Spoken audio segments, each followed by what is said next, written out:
Assalamualaikum warahmatullahi wabarakatuh.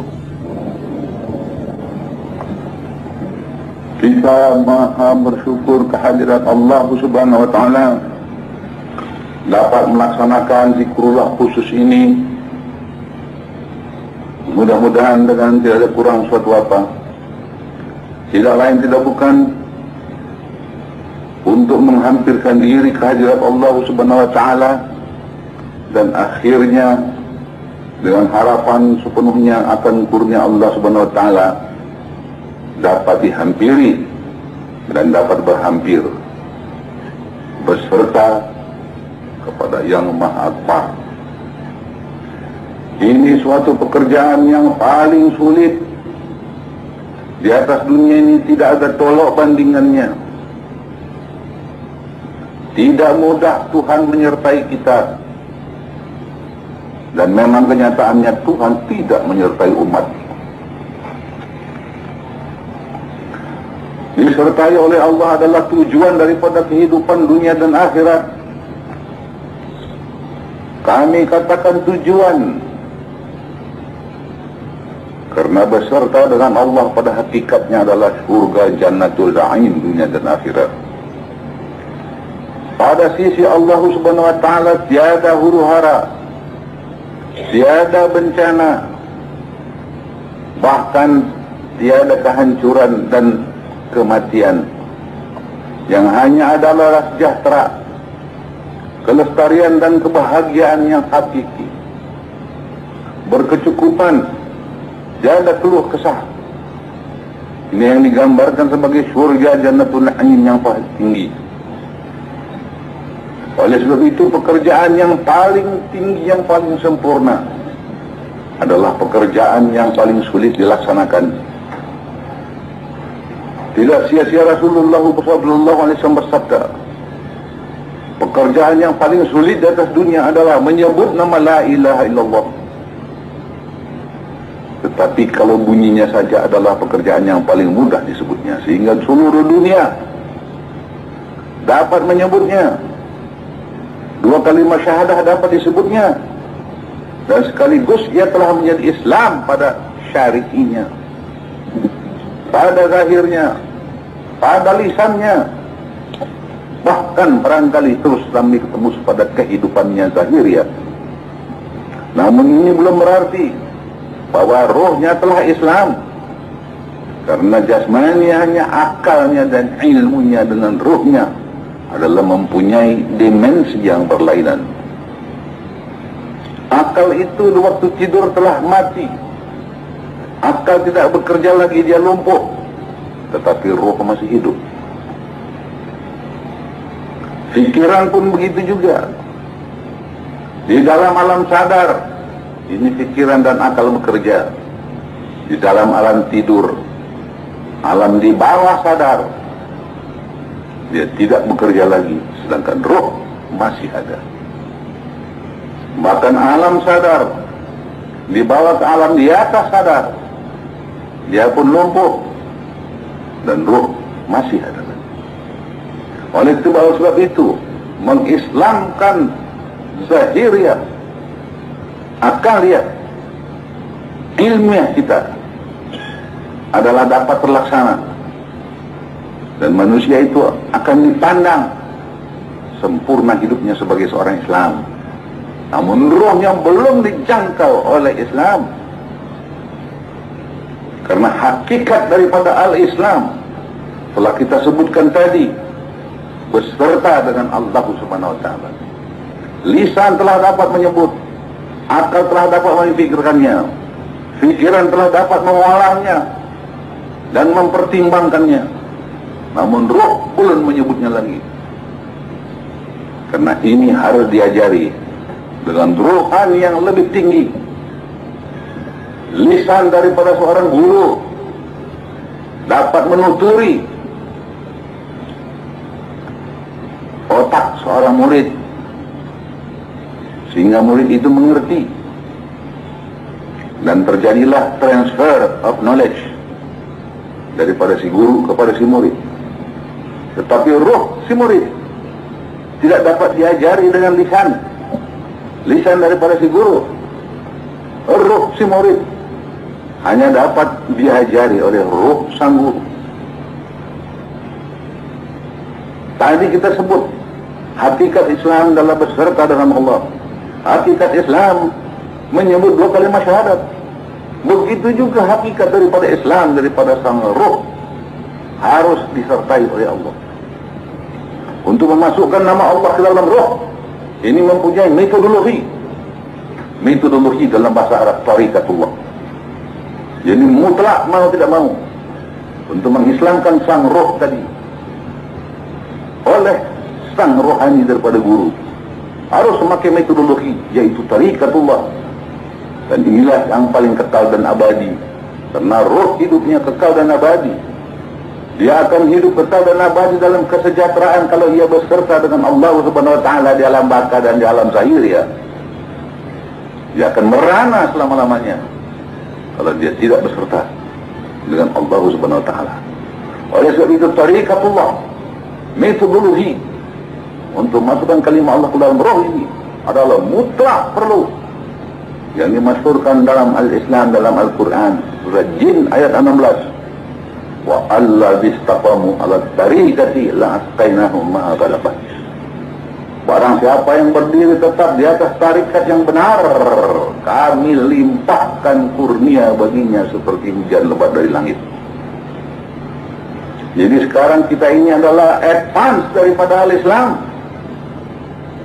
Ini bukan di luar Islam, malahan merupakan inti saripati daripada Al-Islam.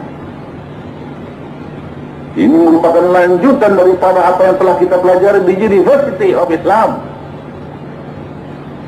Karena di university yang diolah adalah akal, yang diislamkan adalah akal, yang diislamkan adalah semua yang zahiriyah.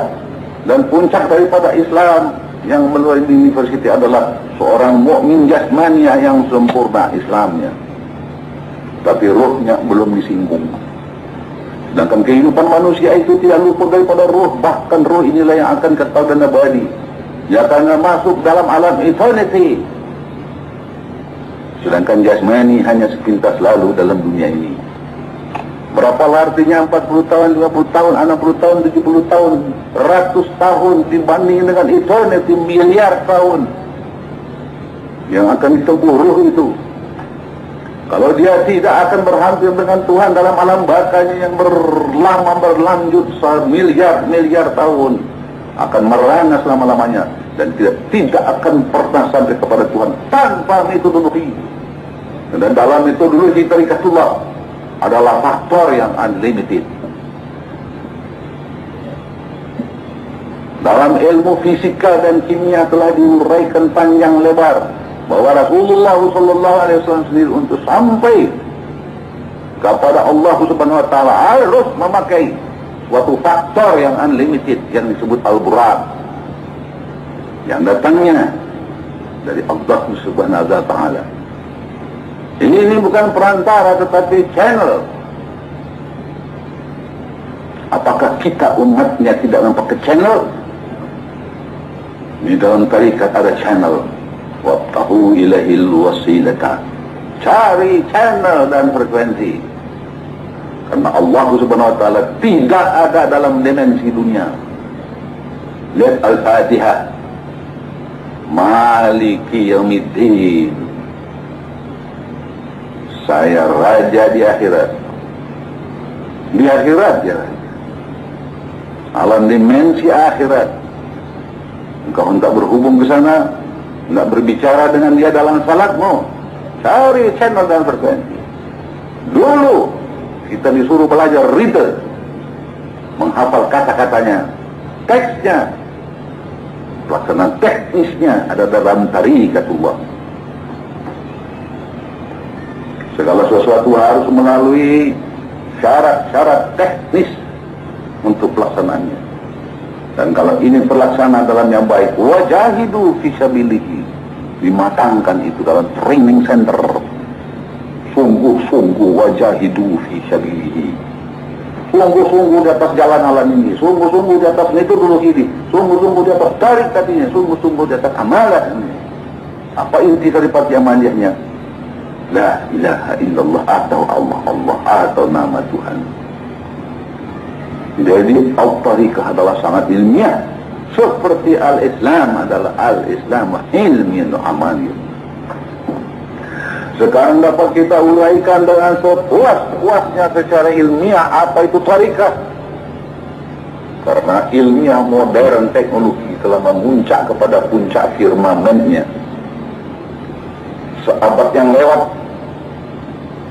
ilmiah teknologi yang masih di in the kinderschoenen, masih prototip, masih rendah sekali. Sekarang sudah memuncak kepada firmamen yang setinggi-tingginya. Dengan firmamen ilmiah yang setinggi-tinggi ini masih dapat diuraikan al-Islam. Sampai kepada suatu fase nanti Islam itu lewat daripada akaliah. Ilmiahnya lebih tinggi, yang kita sebut ilmiah metafisika. Alam fisika di atas fisika, dan alam metafisika tertinggi adalah alam rabbaniyah, yang harus kita melalui alam malakiyah, alam jabarut, alam malakut, alam rohani dan alam rabbani. Itu semua metafisika. Tetapi lanjutannya adalah berdiri di atas fisika. Tarikat adalah berdiri di atas syariat. Baru dia kokoh. Dan seluruh undang-undang dalam fisika dilanjutkan dalam metafisika. Cuma faktor-faktornya telah menjadi abstrak. Namun dalam alam metafisika, abstrak menjadi konkret. Di dalam dunia abstrak adalah konkret. Di dalam dunia konkret adalah abstrak. Di dalam dunia abstrak adalah konkret, abstrak. Di dalam dunia konkret adalah konkret. Di dalam ilmiah abstrak adalah abstrak, konkret. Rasulullah bersabda, nanti kalau engkau telah meninggal dunia baru engkau ketahui bahwa selama ini engkau bermimpi dalam dunia. Jadi kehidupan dunia untuk kubur adalah abstrak. Di dalam kubur, siksa kubur bagi kita adalah konkret. Di dalam mimpi ada hidup, kenyataan ini adalah abstrak.